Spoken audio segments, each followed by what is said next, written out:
Have you ever wondered why doing everything right after 50, lifting weights, eating clean, still leaves you sore, soft around the middle, and struggling to build muscle?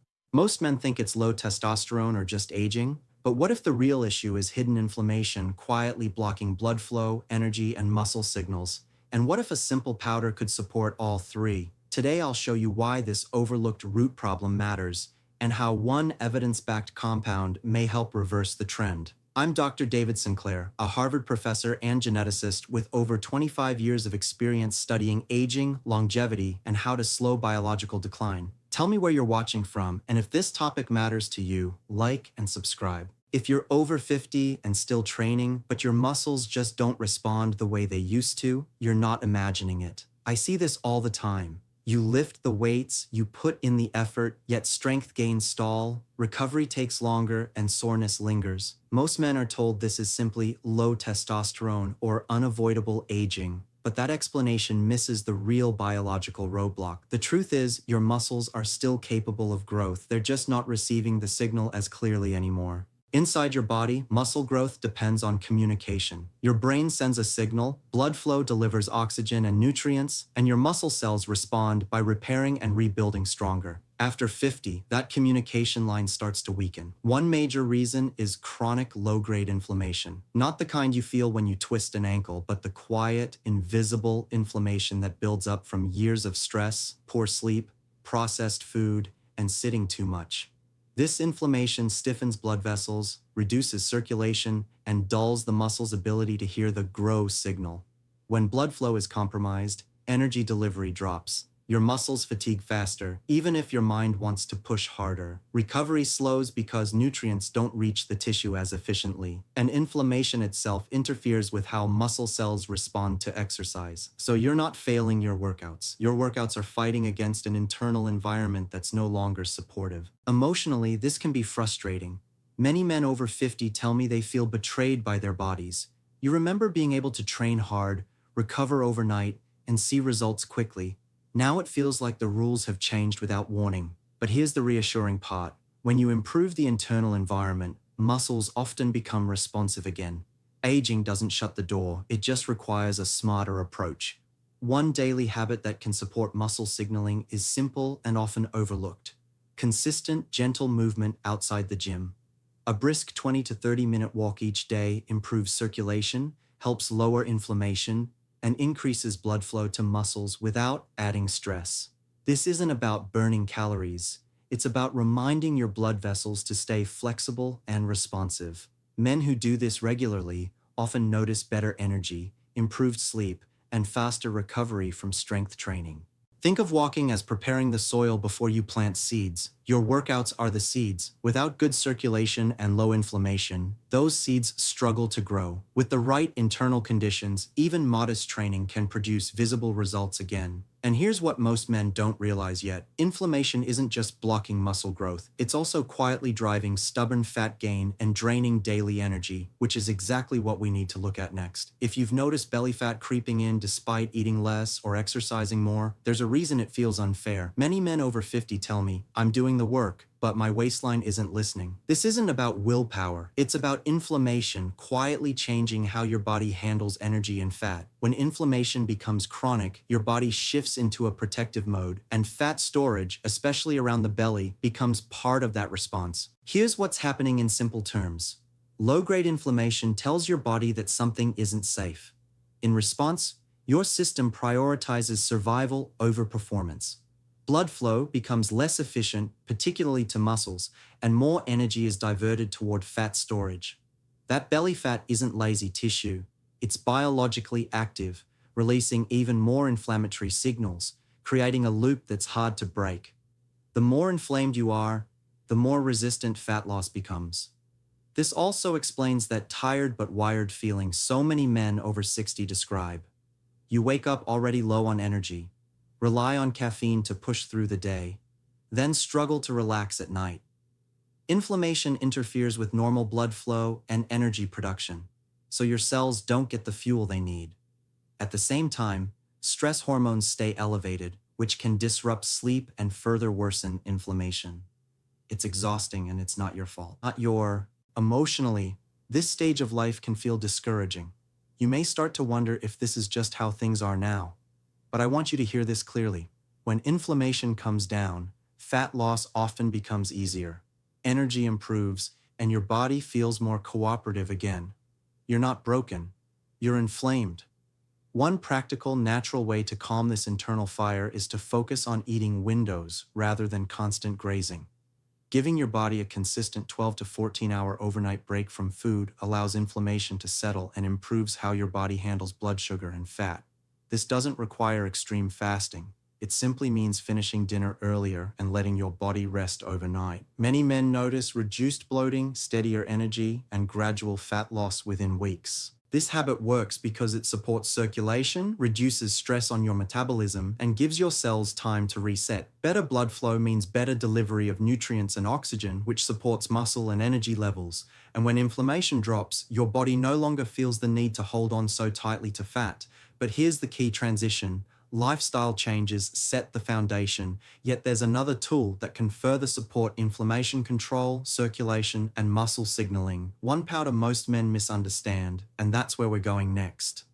When I mention a powder that supports inflammation control and muscle signals, many men immediately think of bodybuilding supplements or synthetic performance boosters. That hesitation is understandable. You've seen the hype, the promises that sound too good to be true. But this isn't about shortcuts or forcing the body. It's about supporting a natural process that declines with age, especially in men over 50. The powder I'm referring to is creatine, not a steroid, not a hormone. Creatine is a compound your body already makes in small amounts and stores in muscle cells to help produce quick energy. When you're younger, your muscles hold plenty of it. As you age, those stores gradually decline, which affects strength, endurance, and how muscles respond to training. That's one reason the same workout feels harder and produces fewer results than it once did. Creatine works by helping your muscle cells recycle energy more efficiently. Think of it as improving the battery inside the cell. When energy is available on demand, muscles can contract more effectively, recover faster, and respond better to strength training. Research has also linked creatine to reduced markers of inflammation and improved blood flow within muscle tissue, which supports circulation and nutrient delivery. That combination matters deeply after 50. What I appreciate most is that creatine doesn't override your biology, it supports it. Better energy inside the muscle means clearer growth signals, especially when inflammation has been holding those signals back. Many men also report improved mental energy and focus because the brain uses energy in a similar way. This isn't about becoming bulky, it's about restoring responsiveness. The practical takeaway is simple. A daily dose of 3 to 5 grams of plain creatine monohydrate is enough for most men. No loading phase, no cycling. Mix it with water or add it to a smoothie. Consistency matters far more than quantity. Taken daily, creatine gradually replenishes muscle stores, supporting strength, circulation, and recovery over time.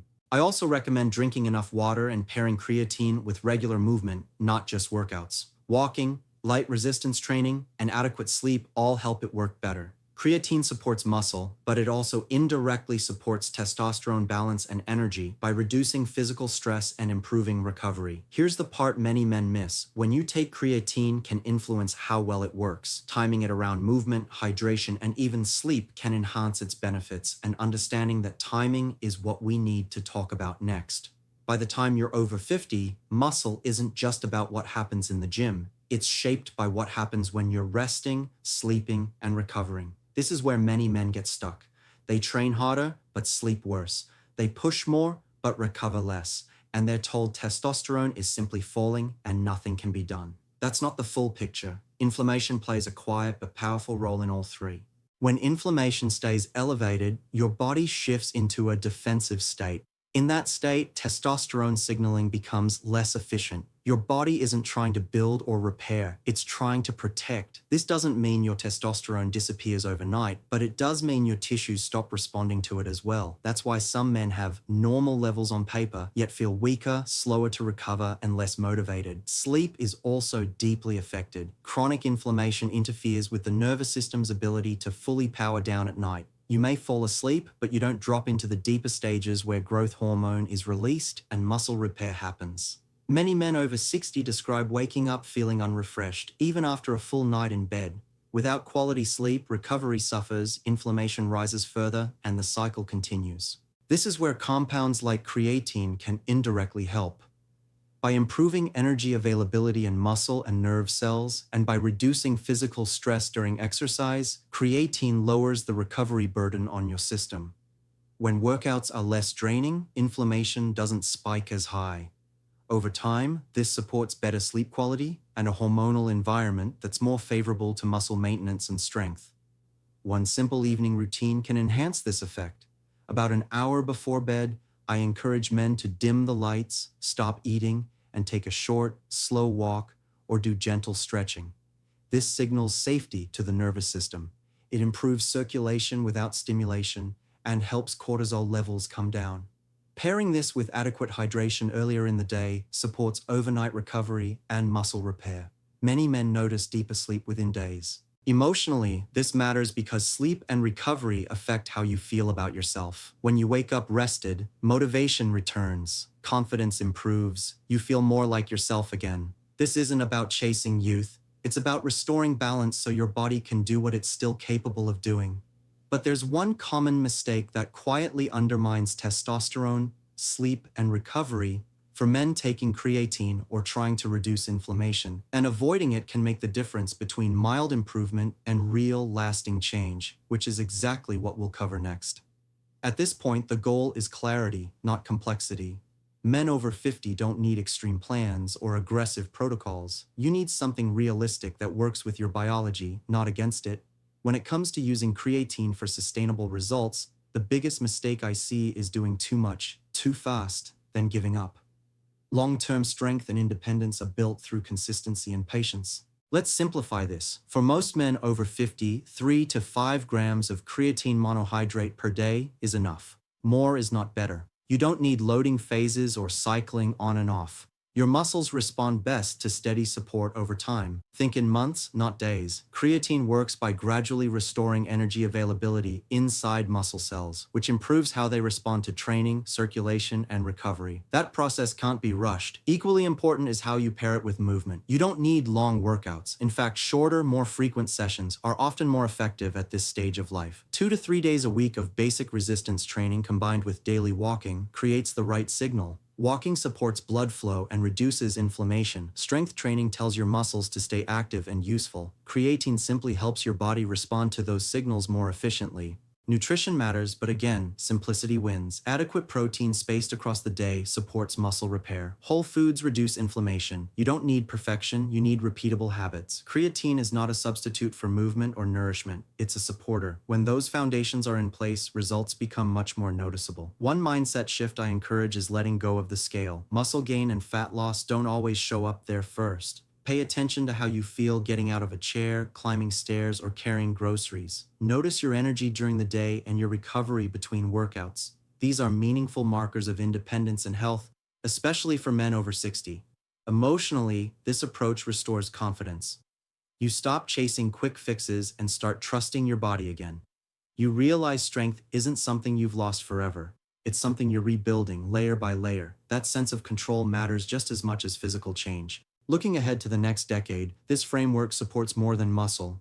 It supports mobility, balance, circulation, and quality of life. When inflammation is lower, blood flow improves. When energy is available, movement feels easier. And when your body recovers well, you stay engaged with life. This isn't about adding years at any cost. It's about adding strength to the years you have. And when you understand that, aging stops feeling like a decline and starts feeling like a phase you can navigate with intention and confidence.